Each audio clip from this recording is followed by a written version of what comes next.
Hello friends, मैं अमित आपका स्वागत करता हूं आपके अपने चैनल ज्ञान कैफ़े में। और आज हम चर्चा करने वाले हैं संघवाद के बारे में। संघवाद को समझने से पहले हमें कुछ तथ्यों को जानना पड़ेगा और इन तथ्यों को जानने के बाद ही हम संघवाद को अच्छे से समझ पाएंगे।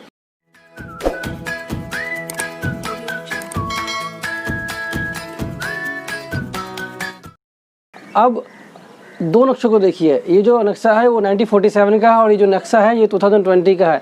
इन दोनों नक्शों को अगर आप ध्यान से देखेंगे तो इनमें काफ़ी ज़्यादा भिन्नताएं हैं। ये दोनों नक्शे काफ़ी अलग अलग दिखाई दे रहे होंगे। इनके जो राज्यों की सीमाएं होती है वो अलग है, राज्यों की संख्या भी अलग है और उस वक्त जो राज्य के नाम थे और अभी जो राज्य के नाम है उनमें भी अंतर पाया गया है। समय समय पर राज्यों के नाम भी बदले गए, उनकी सीमाएँ बदली गई और उनकी संख्या भी बदली गई। जैसे आज़ादी के समय, आज़ादी से पूर्व जो हमारे ब्रिटिश प्रांत थे वो लगभग 552 थे। अब वर्तमान में कितने राज्य हैं? 28 राज्य हैं और 9 केंद्र शासित प्रदेश हैं। उस वक्त मद्रास और उस वक्त का जो मद्रास है वो अभी का तमिलनाडु है, यानी मद्रास का नाम तमिलनाडु रख दिया गया। मैसूर का नाम कर्नाटक हो गया, उत्तर प्रदेश से उत्तराखंड बन गया, बिहार से झारखंड बन गया। तो इतने ज़्यादा परिवर्तन जो हुए हैं वो समय के साथ होते रहे हैं। और ये जो पूरी जो कहानी है परिवर्तन की, यही जो है हमारे को संघवाद की कहानी बताएगी थोड़ी देर बाद हमें। इसी के संबंध में हम संघवाद को समझेंगे। आइए कुछ तथ्यों के बारे में हम जानकारी प्राप्त कर लेते हैं। 1989 में क्या हुआ? सोवियत संघ जो है वो बिखर गया था। सोवियत संघ जो था 15 बड़े बड़े देशों का एक बहुत बड़ा ग्रुप था। सोवियत यूनियन जिसे कहते थे, सोवियत संघ जिसे कहते थे। लेकिन क्या हुआ, जो इस पूरे ग्रुप का मतलब इतने बड़े देश का जो शक्ति का केंद्रीकरण था, यानी पावर का जो सेंटर था ना, वो एक ही जगह था, रूस। ठीक है। और इस मतलब कि जब सरकार जो वहाँ सरकार का काम कर रही थी वो अपने एक क्षेत्र पर ज़्यादा ध्यान दे रही थी और बाकी क्षेत्रों पर उतना अधिक ध्यान नहीं दे रही थी। उज्बेकिस्तान जो इसका एक अंग था उस वक्त, वहाँ पर अनेक भाषाओं के लोग रहते थे। उनको लगता था कि जो रसिया है उन पर अपना आधिपत्य जमा रहा है धीरे धीरे। तो इस वजह से क्या हुआ कि वो जो 1991 के आसपास तक ना जो सोवियत संघ है वो 15 अलग अलग राज्यों में विघटित हो गया। यानी वहाँ पर एक ऐसा प्रशासन था जो अपने सभी देशों को, अपने सभी राज्यों को अपने साथ जोड़कर नहीं रख सका। इसके बाद हमारे पास और भी कई एग्जाम्पल है, जैसे चेकोस्लोवाकिया हो गया, यूगोस्लाविया हो गया और पाकिस्तान को भी विभाजन का सामना देखना पड़ा है। जैसे कि आपको पता ही है कि 1971 के अंदर जो पूर्वी पाकिस्तान था वो बांग्लादेश के रूप में, एक नए देश के रूप में सामने आया था। लेकिन मज़े की बात यह है कि 1947 के बाद से जो हमारा भारत है वो अखंडित रहा है। मतलब भारत में से अभी तक कोई एक नया देश तो नहीं बना है 1947 के बाद। तो ये बड़ी मज़ेदार बात है कि 7 दशक यानी लगभग 70 सालों के बाद भी हमारा जो भारत है उसके आकार में कोई परिवर्तन नहीं हुआ है। और ये परिवर्तन नहीं हुआ है ना, इसका एक बहुत बड़ा कारण संघवाद ही है। अभी तक हमने जिन देशों को देखा उनके अंदर भी संघीय व्यवस्था थी, लेकिन उस संघीय व्यवस्था की जो प्रकृति थी वो अलग अलग थी। अब इसलिए जो किसी देश में संघीय व्यवस्था की प्रकृति पर भी विचार किया जाता है। हमारे भारत के अंदर भी संघीय व्यवस्था है, इसके बारे में हम चर्चा करेंगे। हम अभी देख लेते हैं कि वेस्ट इंडीज़ के अंदर जो संघवाद है उसकी रूपरेखा कैसी थी। तो जैसे हमारा भारत अंग्रेज़ों का गुलाम था, उसी प्रकार से वेस्ट इंडीज़ के जितने भी आइलैंड्स थे वो भी ब्रिटिशों के गुलाम ही थे। ठीक है। और 1958 में क्या हुआ कि वेस्ट इंडीज़ नाम का एक संघ बना। ठीक है। और इसमें क्या हुआ कि जो अलग अलग प्रांतीय सरकारें थी उनका अधिक शक्ति थी, जबकि जो इनकी जो केंद्रीय सरकार थी उनके पास शक्ति कम थी। और जब सबके पास अपनी अपनी शक्ति आती है तो एक राजनीतिक प्रतिस्पर्धा इन सब में उभरी और इनका अपना खुद का अर्थव्यवस्था होने लगा। जैसे आपको पता है कि जमाइका है, टोबैगो है, त्रिनिदाद है, ये सब जो आइलैंड्स है वो वेस्ट इंडीज़ के हैं। वेस्ट इंडीज़ कोई एक देश नहीं है, वो अनेक आइलैंडों का एक समूह है। और इसके अंदर संघ का जो प्रकृति है वो थोड़ा डिफरेंट है, उसको हम समझेंगे अभी। अब जैसे आपको पता लगा कि इन सब के जो आइलैंड्स थे 1958 में क्या हुआ कि वेस्ट इंडीज़ संघ बना और इस संघ के जो अपने अपने जितने क्षेत्र थे उन सब में क्षेत्र में क्या हुआ था कि राजनीतिक प्रतिस्पर्धा उभरी। और 4 साल बाद 1962 में क्या हो गया, ये भंग हो गया।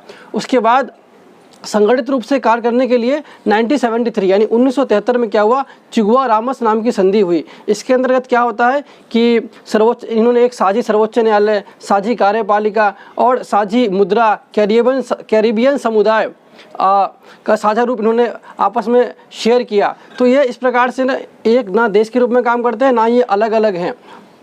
अब हम बात करेंगे भारत के बारे में। भारत में आपको पता है कि अनेक भाषा के लोग रहते हैं। हमारे पास लगभग 20 के आसपास हमारे राष्ट्रीय मतलब कुछ रिकॉग्नाइज्ड लैंग्वेजेस हैं और सैकड़ों से अधिक भाषाएं हमारे भारत में बोली जाती हैं। अनेक धर्मों के लोग रहते हैं यहाँ पर संस्कृति जो है, और संस्कृति भी कितनी ज़्यादा भिन्नता पाई जाती है संस्कृति के अंदर।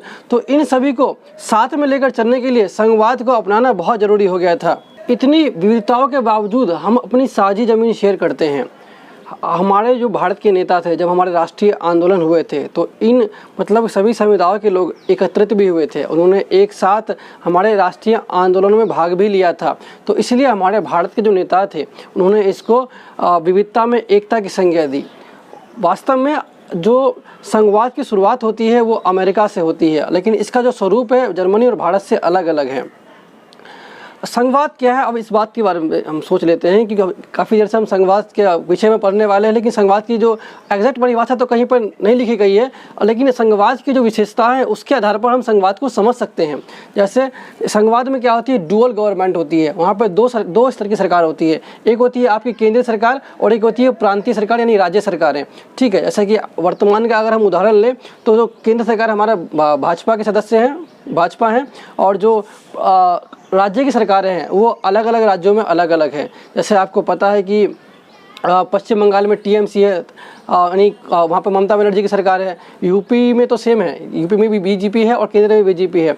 तो और भी अनेक राज्यों में जो अलग अलग पार्टियां भी फिलहाल शासन कर रही हैं। तो यहाँ से क्या पता लगता है कि जो संघवाद में दो सरकारें होती हैं, एक होती है केंद्रीय स्तर की होती हैं, एक होती है राज्य स्तर की। केंद्रीय स्तर की शक्तियों का भी अपना दायरा होता है। केंद्रीय स्तर पूरे देश के लिए काम कर सकती है, पूरे देश के लिए शासन में एक महत्वपूर्ण भूमिका निभाती है। राज्य सरकार की भी अपनी शक्तियाँ होती है जो वो एक राज्य में करती है। और ये ज़रूरी क्यों था, तो आपने देखा यदि अगर सारी शक्तियाँ हम केंद्र को दे दें तो क्या होगा कि शक्तियाँ सेंट्रलाइज्ड हो जाएगी। यानी जो लोग, अच्छा मान लो कि केंद्र के अंदर क्या है, केंद्र में फिलहाल भाजपा की सरकार है। अगर भाजपा में मतलब किसी विशेष समुदाय की संख्या अगर अधिक होगी तो जो ऐसे लोग जो उस समुदाय के नहीं होंगे, जो सरकार के शासन में भाग नहीं ले रहे होंगे, वो खुद को असुरक्षित महसूस करेंगे। ऐसे मान लीजिए कि पश्चिम बंगाल है, आपका बिहार है, या फिर नीचे का कोई केरल राज्य है, तमिलनाडु लीजिए, यहाँ पर इन सब में क्या है कि सांस्कृतिक बहुत सारी विभिन्नता पाई जाती है, यहाँ की भाषाएं अलग हैं। तो इसलिए ज़रूरी है कि लोगों को स्थानीय शासन मिले। स्थानीय शासन मतलब कि जहाँ वो रहते हैं वहाँ पर जो शासन करने वाला हो वो उनसे ज़्यादा घुला मिला हो। इसलिए राज्य सरकार की स्थापना करना बहुत ज़रूरी हो गया और राज्य सरकार को भी वहाँ के राज्य के विकास के लिए उनको शक्तियाँ दी गई, केंद्र सरकार को पूरे देश के विकास के लिए शक्तियाँ दी गई। तो इस प्रकार से हम संघवाद को समझते हैं। संघवाद के अंतर्गत आपको देखो दोहरी पहचान मिल जाती है। एक ऐसे, तो अगर आप मान लीजिए आप बिहार के हैं तो आपको मतलब एक ऐसे बिहारी के रूप में और फिर आप भारतीय के रूप में पहचाने जाते हैं। अगर आप झारखंड है तो झारखंडी और फिर भारतीय। तो इस प्रकार से आपको दोहरी पहचान मिल जाती है। संघवाद के अंदर दोनों की शक्तियों का अपना अपना स्वायत्त होता है, उनका खुद का दायरा होता है। ठीक है, यदि राज्य सरकार और केंद्र सरकार की जो शक्तियाँ होती हैं उनके बीच में कोई भी कानूनी विवाद होता है तो हमने पढ़ा था इससे पहले वाले अध्याय में कि उनका जो निपटारा है वो सर्वोच्च न्यायालय करता है। संघवाद किसी राज्य और किसी देश में सफल हो उसके लिए चाहिए कि राज्य सरकार और केंद्र सरकार के बीच का जो हो वो सहयोग और सम्मान की संस्कृति हो। मतलब वो एक दूसरे का सहयोग भी करें और एक दूसरे की शक्तियों का सम्मान भी करें। कभी कभार क्या होता है कि जो राज्य सरकार होती है अपनी भाषीय आधार पर या फिर जातीय आधार पर या धर्म के आधार पर क्या करती है कि वो केंद्र पर हावी होने का प्रयास करती है। मतलब वो अपने एक अलग क्षेत्र की मांग करना शुरू कर देती है। जैसा आपको पता है कि खालिस्तान की मांग हमारे भारत में काफ़ी सालों से की जा रही है। और तो अब इसके लिए क्या हुआ कि भारतीय जो संविधान के निर्माता थे, जब भारत का संविधान मतलब कि हमारी आज़ादी से पहले से ही इस बात पर चर्चा की जा रही थी कि जो भारत स्वतंत्र होने के बाद भारत में जो शासन का तरीका होगा वो किस प्रकार से होगा। तो वहाँ पे इन्होंने समझ लिया था कि भारत में जो है, क्योंकि यहाँ पर इतनी विविधता वाला देश है जहाँ पे अनेक धर्मों, अनेक जातियाँ और अनेक भाषाओं के लोग पाए जाते हैं, जहाँ अनेक संस्कृति के लोग पाए जाते हों, वहाँ पर अच्छा शासन चलाने के लिए हमें संघवाद को अपनाना पड़ेगा। और संघवाद की जो रूपरेखा होगी वो इस प्रकार से होगी कि अब प्रश्न जो यहाँ पर ये उठ जाता है कि किस मतलब केंद्र को ज़्यादा शक्ति प्रदान हो या राज्य को ज़्यादा शक्तियाँ दी जाए, इस पर जो है फिर यहाँ पर जो प्रश्न उठ जाता है इस बात को लेकर कि मतलब अब किस प्रकार का हम रूपरेखा अपनाएं। तो हमने जो संघवाद का कॉन्सेप्ट जो लिया है वो कनाडा के संविधान से लिया है, लेकिन हमने एग्जैक्ट ऐसा नहीं लिया है। हमारा जो भारत जो लोग कहते हैं कि हमारा जो संविधान है वो नकलची संविधान है, वो बिल्कुल ऐसा नहीं है। हमने कॉन्सेप्ट बहुत अलग अलग देशों से लिए हैं, लेकिन हर उस विषय को ना हमने अपनी सामाजिक परिस्थितियों के अनुसार ही उसको अपनाया है। अब हम जानेंगे शक्तियों के विभाजन के बारे में कि केंद्र की शक्तियां और राज्य की शक्तियों का विभाजन किस प्रकार से किया गया है।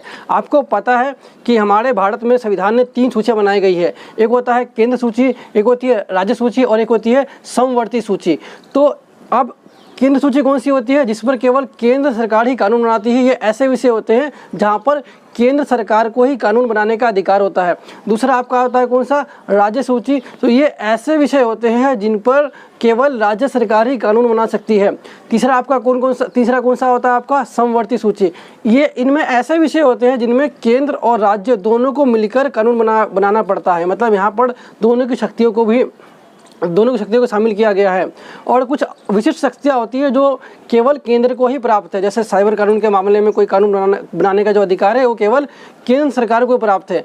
अब आपकी जो स्क्रीन पर आने वाला है वो है कि कौन कौन से ऐसे विषय हैं जो केंद्र सरकार के पास है, कौन से ऐसे विषय हैं जो राज्य सरकार के पास है और कौन से ऐसे विषय हैं जो समवर्ती सूची में आते हैं। ये देखिए भारत का संविधान 3 सूची आपको दिख रही हैं। संघ सूची, इसमें शामिल किया गया है प्रतिरक्षा और परमाणु ऊर्जा मतलब डिफेंस सिस्टम और जो न्यूक्लियर सिस्टम जो होता है उसका वो संघ सूची के अंतर्गत आता है। विदेशी मामले आपको पता ही होता है, युद्ध और शांति, बैंकिंग, रेलवे, डाक, तार, वायु सेवा, बंदरगाह और भी अनेक मुद्दे। आपका आता है राज्य सूची अगला। इसमें शामिल जो विषय हैं वो क्या है? कृषि, यानी किसी राज्य की में जो कृषि है उस पर राज्य को अधिकार होता है। पुलिस, किस राज्य की पुलिस पर। जेल खाना, स्थानीय शासन यानी जो पंचायत वगैरह होती है। सार्वजनिक स्वास्थ्य, भूमि, शराब और ये कमर्शियल जो बिजनेस होता है, ये सब सारी चीज़ें आता है। अगला आता है आपका समवर्ती सूची, यानी शिक्षा पर और कृषि भूमि के अतिरिक्त किसी अन्य संपदा का हस्तांतरण, मतलब किसी भूमि को यहाँ से वहाँ तक मतलब किसी और के अधिकार क्षेत्र में डालना, इन सब के बारे में दोनों को मिलकर कानून बनाना पड़ता है। वन को लेकर, मजदूर संघ को लेकर, सामानों में मिलावट और गोद लेना और उत्तराधिकारी, इन सब चीज़ों में केंद्र और प्रांत दोनों की विधायिका इन मामलों पर कानून बना सकती हैं। बात करेंगे अब हम भारत में सशक्त केंद्र की। अमूमन ऐसा माना जाता है कि भारत ने उस व्यवस्था को अपनाया है जिसमें जो केंद्र काफ़ी मजबूत है। ये सच भी है। जब भारतीय संविधान के निर्माता विधि का निर्माण करने में लगे हुए थे तो उन्हें मालूम था कि हमें एक ऐसे संघीय संविधान की आवश्यकता है जो ऐसे विभिन्नताओं वाले देश में, ऐसे अलग अलग संस्कृतियों वाले देश को समेट सके। जब संविधान का निर्माण किया जा रहा था तब लगभग 500 प्रांत थे, 500 के आसपास के प्रांत थे, 552 शायद थे। और इसके अंतर्गत क्या था कि इन्हीं सभी प्रांतों में से कुछ नए प्रांतों का गठन किया जाना था या एक प्रांत को दूसरे प्रांत में मिलाया जाना था। तो इन सभी सामाजिक और आर्थिक समस्या को सुलझाने के लिए वो एक सशक्त केंद्र चाहते थे। इसके अलावा जो निरक्षरता, इलिटरेसी होती है, गरीबी और आपका शिक्षा संबंधी, स्वास्थ्य संबंधी, मतलब इन सारी चीज़ों पर, इन सभी विषयों पर जो जितने गंभीर विषय हैं इन सभी पर जो केंद्र सरकार जो है नियोजन करे और इसको सुलझाए। इसके लिए भी एक सशक्त केंद्र की आवश्यकता थी। और जैसे आपको पता है कि यदि केंद्र के पास अधिक शक्ति रहेगी तो राज्य उनसे अलग नहीं हो सकते हैं। जैसे कि मान लेते हैं यदि कोई राज्य है अपनी संस्कृति, भाषा या किसी भी आधार पर अलग होना चाहता है तो अगर केंद्र के पास शक्ति अधिक होती है तो वो उसके विघटन को रोक सकती है। तो इसको समेटने के लिए केंद्र के पास अधिक शक्ति होना बहुत ज़रूरी था। अब हम कुछ ऐसे नियमों की चर्चा करेंगे, कुछ ऐसे शक्तियों की चर्चा करने वाले हैं जिससे मालूम चलता है कि भारत के अंदर जो है केंद्र की शक्तियाँ अधिक है। संविधान का अनुच्छेद जो 3 यह कहता है कि यदि किसी राज्य की सीमा में बदलाव करना है, ऐसे आपको मान लीजिए कि अगर मान लें किसी भी राज्य को मान लीजिए कि हमने यूपी ले लिया है, मान लीजिए यूपी का नक्शा ये है और यूपी के नक्शे के अंदर अगर हमें यूपी के एरिया को बढ़ाना है या यूपी के एरिया को कम करना है तो इसका जो प्रावधान है वो केंद्र सरकार ला सकती है। और किसी मतलब किसी एक राज्य को 2 राज्य में बांट सकती है, किसी राज्य की सीमा को बढ़ा भी सकती है। तो ये शक्ति केंद्र के पास है। लेकिन इसके लिए भी जो केंद्र सरकार है वो राज्य के विधानमंडल को एक बार विचार विमर्श करने का अवसर प्रदान करती है। आपातकाल इसकी जो दूसरी शक्ति है उसमें आपातकाल की वाली व्यवस्था है। जैसे कि अगर आपातकाल लागू होता है यानी इमरजेंसी, अनुच्छेद जो 356 है 356 वो यह कहता है कि यदि किसी राज्य में राज्य सरकार जो है वो कानूनी प्रशासन को स्थायी करने में, मतलब कानूनी प्रशासन और शांति को स्थापित करने में असफल रहती है, तो वहाँ पर क्या होती है, राष्ट्रपति शासन लागू हो जाता है और वहाँ पर सारी शक्तियाँ जो होती है वो केंद्र के पास चली जाती है और वहाँ पर जो केंद्र शासन करती है कानून का शासन को शांति से स्थापित करने के लिए। और ऐसे समय पर जो है वो केंद्र ऐसे विषयों पर भी कानून बना सकती है जो राज्य की सूची में आते हों। केवल आपातकाल के अंदर ही नहीं, सामान्य परिस्थितियों में भी है जो केंद्र की जो शक्तियाँ हैं वो काफ़ी अधिक दिखाई देती है। जैसे कि आप देखेंगे कि जो आय के संसाधन है यानी इनकम के जो जितने सोर्सेस होते हैं ना, जो बड़े बड़े सोर्सेस है, जो मेजर सोर्सेस ऑफ इनकम है, इन सब पर जो होता है वो केंद्र का अधिकार होता है। और जो राज्य होते हैं ना, राज्य इन केंद्रों से अनुदान पाने के लिए या कर्जा लेने के लिए या अपना और अधिक विकास करने के लिए कुछ थोड़ा बहुत निर्भर रहते हैं। लेकिन कभी कभार ये आरोप लगाया जाता है कि यदि जब राज्य और केंद्र में अलग अलग सरकारें होती है, ठीक है, तो केंद्र पर कभी कभार आरोप लगाया जाता है कि जो केंद्र के विरोधी दल होते हैं वहाँ पर केंद्र जो है भेदभाव करती है। अब जो राज्यपाल है से हमारे जैसे 28 राज्य हैं, 28 राज्य के अंदर मतलब राज्यपाल भी होंगे। तो राज्यपाल जो होता है, यदि कोई राज्य कानून बनाता है, कोई राज्य मतलब कोई विधेयक प्रस्तावित करता है, तो उस विधेयक को ना राज्यपाल राष्ट्रपति के पास सुरक्षित भेज सकता है और राष्ट्रपति इसको रोके रख सकता है। और इन सम केसेस अगर ऐसा होता है कि जो केंद्र है उन कानून को वो नहीं चाहती कि ऐसा कानून बने, तो वो उसको वीटो का इस्तेमाल करके हटा भी सकती है। अनुच्छेद 257 भाग 1 इसमें कहा गया है कि राज्य की जो कार्यपालिका है उसको अपनी शक्ति का प्रयोग इस प्रकार से करना होगा जिससे संघ की कार्यपालिका की शक्तियाँ प्रभावित ना हो और या फिर संघ की कार्यपालिका शक्ति के बीच में कोई अड़चन न बने। इसके अलावा 2 अन्य अनुच्छेद और है, अनुच्छेद 33 व 34। यदि किसी देश के किसी क्षेत्र में सैनिक शासन या मार्शल लॉ लागू हो जाता है तो उस वक्त क्या होता है कि जो केंद्र सरकार है वो राज्य में या उस क्षेत्र में शांति स्थापित करने के लिए वो किसी भी ऐसे कार्य को कानूनी जायज़ दे सकती है जो शांति स्थापित करने के लिए की गई हो। और इसी के मतलब अंतर्गत जो होता है वो सशस्त्र बल शक्ति अधिनियम का निर्माण किया जाता है। ऐसा देखने में कई बार हमने देखा है कि जब भी ऐसा कुछ होता है तो जो जनता होती है और जो सशस्त्र बल होते हैं उनके बीच में काफ़ी तनाव पैदा हो जाता है। हमारे भारत में सभी संवैधानिक इकाइयों को जितने भी राज्य हैं उनका अपना अपना अस्तित्व है, उनका अपना अपना पहचान है। इसके अलावा इसके बावजूद जो है कि हमारे केंद्र को काफ़ी मजबूत बनाया गया है और इससे क्या होता है कि जो राज्य होते हैं उनमें अपने आप को स्वायत्त यानी खुद को ज़्यादा शक्ति प्राप्त करने के लिए कई बार मांग उठाई जाती है। जैसे आप मद्रास, तमिलनाडु, इन सब जगहों पर ज़्यादा शक्ति प्राप्त करने के लिए पश्चिम बंगाल कई बार मांग उठाई जाती है और इससे क्या होता है कि जो केंद्र सरकार होती है और जो राज्य सरकार होती है उन दोनों के बीच में एक काफ़ी तनाव पैदा हो जाता है। केंद्र और राज्य के संबंधों की चर्चा करेंगे अब हम। बदलती हुई जो राजनीतिक प्रक्रिया थी उसने भारतीय संघवाद पर काफ़ी असर डाला है, क्योंकि संविधान तो एक मूल ढांचा है, उसका ऊपर जो है उस नियमों को, उन ढांचे को किस प्रकार से अपनाया जाना है काफ़ी हद तक ये राजनीतिक एक्टिविटी, पॉलिटिकल जो एक्टिविटी होती है उस पर भी निर्भर करता है। जब जवाहरलाल नेहरू जी ने 1950 और 60 के दशक के बीच इसकी संघीय व्यवस्था की स्थापना की थी तो अधिकतर राज्यों में जो थी वो कांग्रेस की सरकार थी और केंद्र के अंदर भी कांग्रेस की सरकार थी। तो उस वक्त ऐसा होता था कि कोई मतलब वाद विवाद ज़्यादा उत्पन्न नहीं होता था, ऐसे शांति स्थापित होती थी कि दोनों जगह ही एक ही पार्टी का शासन था और जो राज्य सरकार थी उनको भी अपने वित्तीय अनुदानों के लिए और केंद्र की योजनाओं को समर्थन देने में उनको कोई हिचकिचाहट नहीं होती थी। इस प्रकार से जो केंद्र और राज्य के बीच में शांति आसानी से स्थापित हो जाती थी। 1960 के दशक के आते आते क्या हुआ कि कुछ राज्यों में ऐसे दल भी सत्ता में आ गए जो कांग्रेसी नहीं थे। वहाँ पर थोड़ा सा फिर शक्ति को लेकर वाद विवाद शुरू हो गया, स्वायत्त को लेकर वाद विवाद शुरू हो गया, पावर को लेकर वाद विवाद शुरू हो गया कि अब वो जो राज्य थे जहाँ पर कांग्रेस की सरकार नहीं थी उन्होंने अपने शक्तियों की बढ़ाने की मांग की। और इसके बाद क्या हुआ, 1990 के बाद एक गठबंधन का युग शुरू हो गया। लगभग कांग्रेस की सभी जगह समाप्ति शुरू हो चुकी थी। कांग्रेस जो सत्तारूढ़ नहीं थी, अब गठबंधन का युग शुरू हो चुका था। गठबंधन के युग में अनेक पार्टियों की भागीदारी होती है और इन भागीदारी के कारण जो हुआ, भारतीय संघीय व्यवस्था एक अलग रूप में निखरी।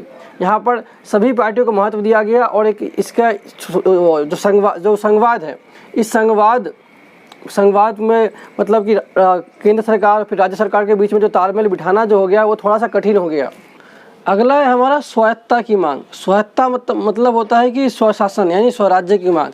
तो जो राज्यों के द्वारा जो स्वराज्य यानी स्वायत्तता की जो मांग है, यानी विशेष अधिकारों को लेकर जो मांग है ना, उनके जो पीछे जो मंशा होती है वो अलग अलग हो सकती है।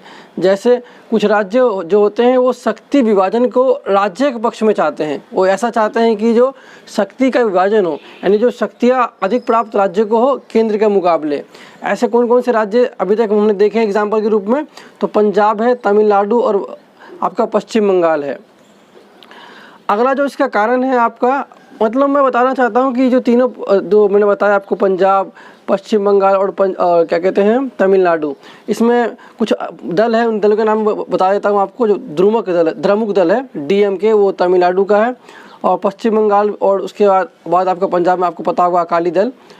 अब अगला जो इसका कारण दूसरा जो होता है वो होता है वित्तीय स्वायत्तता को लेकर।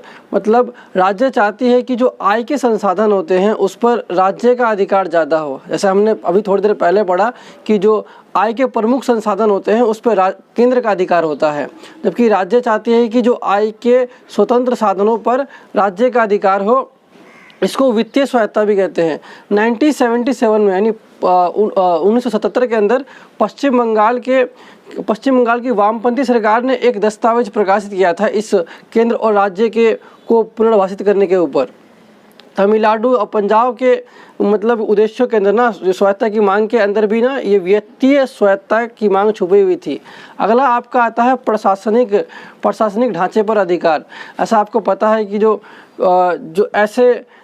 ऐसा प्रशासनिक विभाग जिसमें आपका IAS UPSC लेवल के जितने भी अधिकारी होते हैं जो केंद्र के द्वारा नियुक्त किए जाते हैं और केंद्र के नियंत्रण में होते हैं, तो वो चाहते हैं कि क्योंकि ये लोग किसी भी नीति निर्माण में पता ही है आपको कि मंत्रिपरिषद की कितनी सहायता करते हैं, तो इन पर वो राज्य सरकार चाहती है कि इन पर जो अधिकार है वो राज्य का हो।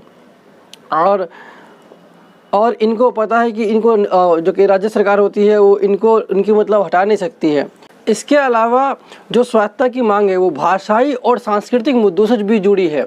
आप दक्षिण के अंदर जो हिंदी का जो प्रचार था वो रोका गया, यानी तमिलनाडु के अंदर मुख्यतः कहें तो, और पंजाब के अंदर पंजाबी भाषा को प्रोत्साहन मिल रहा था।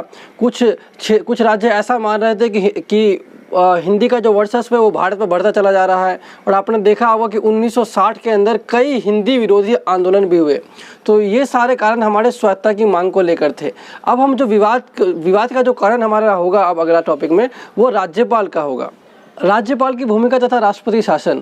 जो राज्यपाल की जो भूमिका है वो केंद्र और राज्य के संबंध के विवाद होते हैं उसमें काफ़ी ज़्यादा विवादास्पद रहती है। मतलब इसको लेकर काफ़ी विवाद रहता है। जैसा कि हमको पता है कि जो राज्यपाल है वो एक निर्वाचित पदाधिकारी नहीं होता, यानी उसको हम और आप चुनाव के द्वारा नहीं चुनते हैं, उसको राष्ट्रपति के द्वारा यानी केंद्र सरकार के द्वारा चुना जाता है। और जो अधिकतर राज्यपाल होते हैं या तो वो रिटायर्ड सेना अधिकारी होते हैं या राजनीति के विशेषज्ञ होते हैं या और भी किसी क्षेत्र से होते हैं।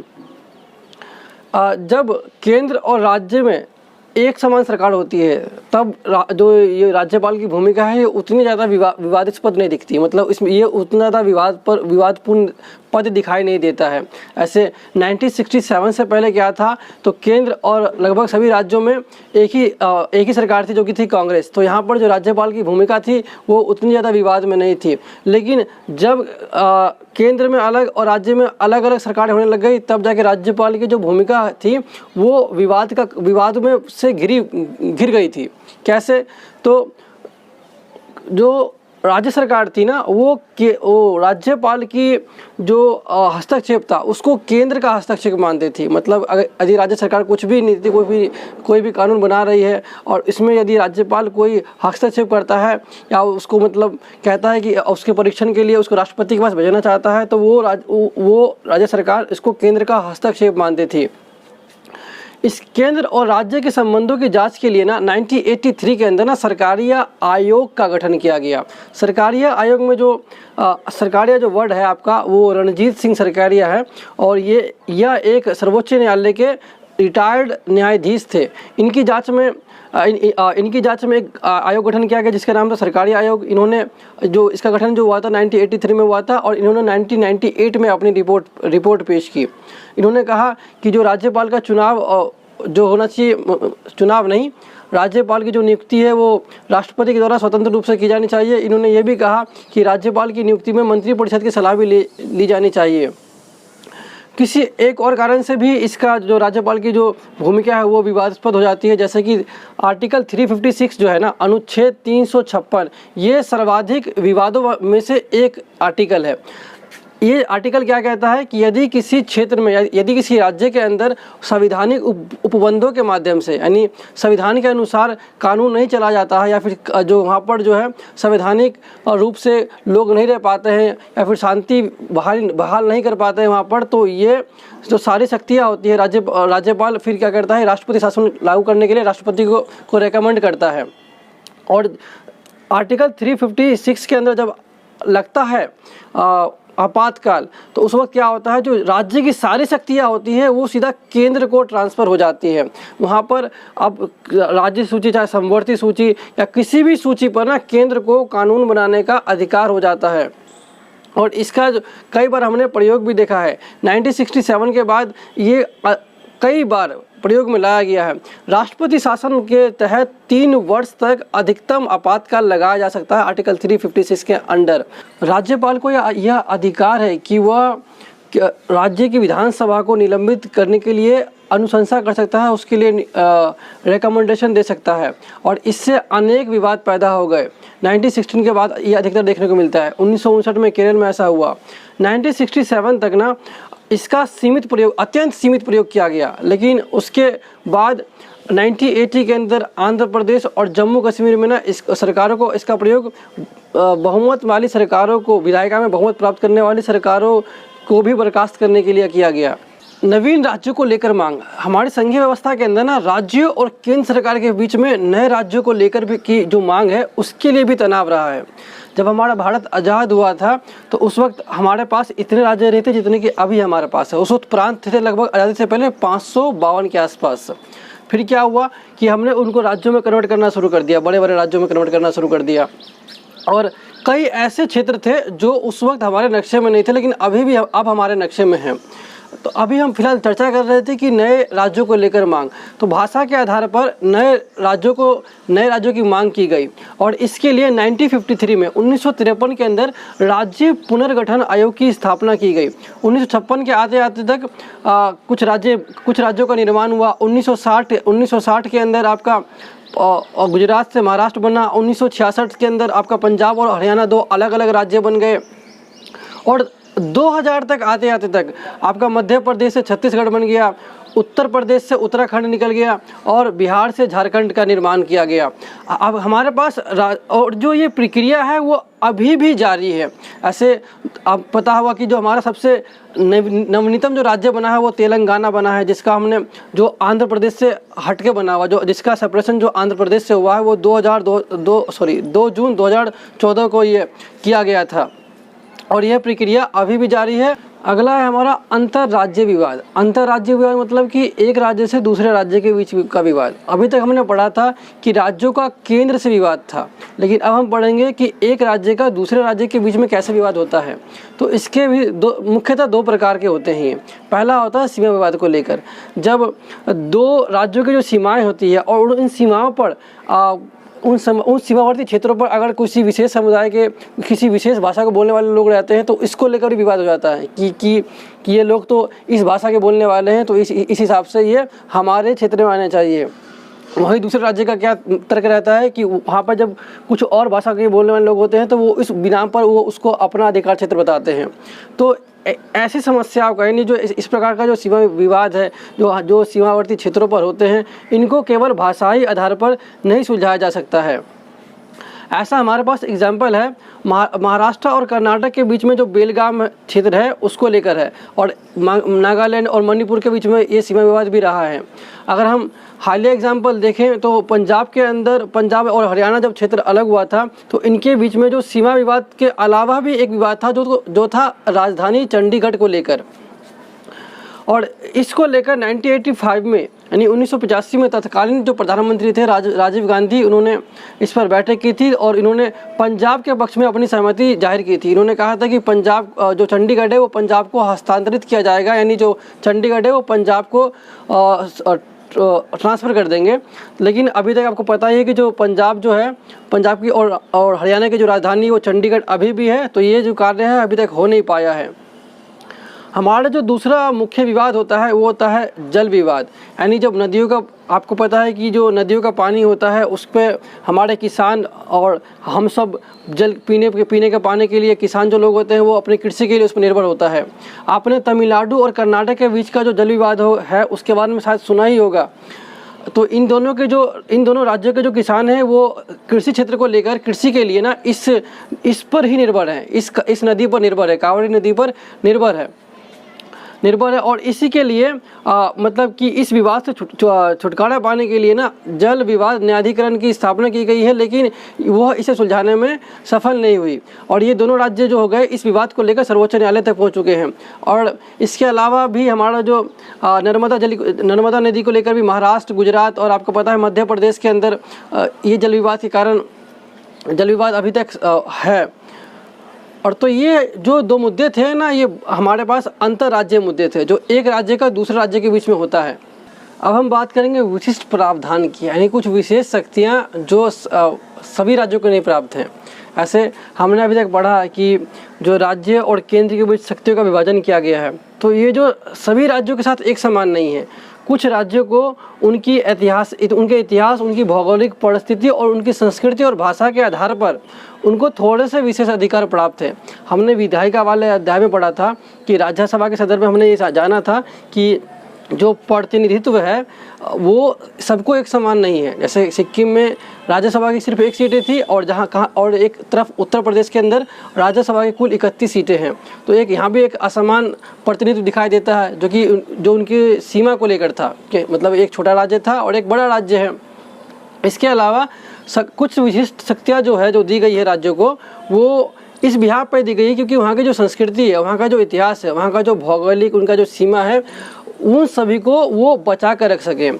और ये अधिकतर आपको पूर्वोत्तर के राज्य, असम, मेघालय, मिजोरम, ये सभी राज्यों में आपको देखने को मिलते हैं। अरुणाचल प्रदेश वाले राज्य, इन सभी राज्यों में है इनकी संस्कृति को बचाने के लिए, और ये अपने भाषा को और अपनी संस्कृति को लंबे समय तक बचा कर रख पाएँ, इसलिए इनको संविधान जो है वो कुछ विशिष्ट अधिकार देता है। और यहाँ पर जो केंद्र और राज्य के बीच के संबंध है वो थोड़े से अलग है अन्य समान राज्यों के मुकाबले।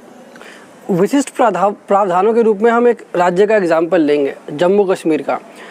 वर्तमान में जम्मू कश्मीर तो एक राज्य नहीं है। जम्मू कश्मीर में को 2 यूनियन टेरिटरीज में बांट दिया गया है, एक लद्दाख और एक जम्मू एंड कश्मीर का। और ये जो विभाजन है वो 31 अक्टूबर 2019 को हो चुका था, जब से हमारे भारत में वर्तमान में 9 यूनियन टेरिटरीज है, यानी 9 केंद्र शासित प्रदेश है और 28 राज्य हैं।